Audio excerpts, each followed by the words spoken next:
তাড়াতাড়ি তুই ঘরে ফিরে আয় মা, আমাদের খাওয়া খাওয়া ঘুম সব উঠে গেছে। আরে পাগল আছো নাকি? তোমাকে আমি বারবার বলেছি না কারোর সাথে ফোনে কথা বলবে না, যখন তখন কেউ ট্রেস করতে পারে লোকেশন আমাদের।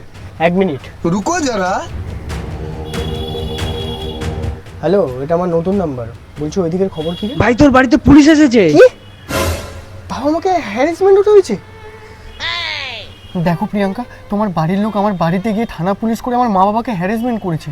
দেখো এটা তো স্বাভাবিক বলো, আর যদি তোমার বোন এরকম করতো তোমরা কি করতে না? আচ্ছা, আমি কি ছেলে হিসাবে খারাপ? আমি কি সেটা একবারও বলেছি? আচ্ছা, তুমি তোমার মা বাবার চোখের জলে কখনো গলে যাবে না তো আরে প্রিয়াঙ্কা? না রে বাবা না, বলছিলাম যে আমার মেকআপ প্রোডাক্ট।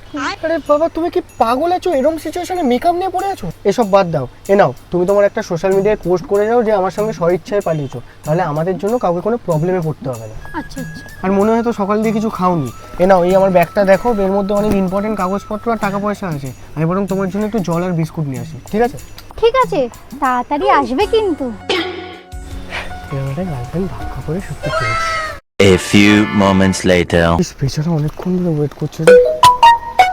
মনে হয় ভিডিওটা পোস্ট করে দিয়েছে, দেখি।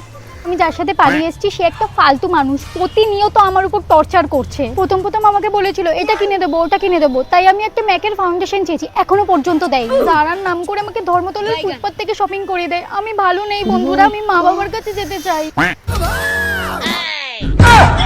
Ha ha ha.